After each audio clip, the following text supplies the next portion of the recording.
পয়লা বৈশাখের উৎসবের আনন্দের মাঝে ছায়া ফেলেছে এক ভয়াবহ ঘটনা।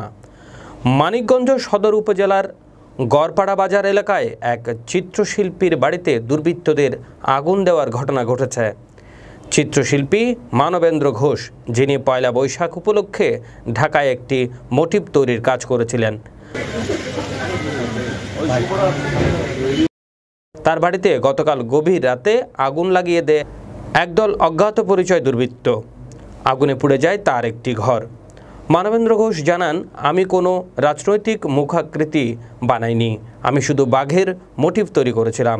অথচ আমার পরিবার এখন নিরাপত্তাহীনতায় ভুগছে।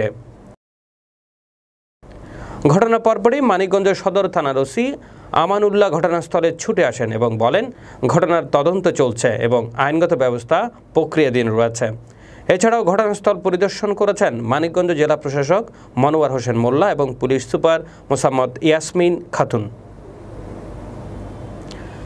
জানা গেছে, মানবেন্দ্র ঘোষের বাড়ি সাবেক স্বাস্থ্যমন্ত্রী জাহিদ মালিকের বাড়ির পাশে অবস্থিত।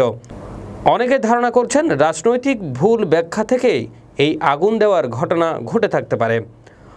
মানবেন্দ্র ঘোষ সরকারের কাছে দ্রুত হস্তক্ষেপ এবং তার পরিবারের জীবনের নিরাপত্তা নিশ্চিত করার দাবি জানিয়েছেন।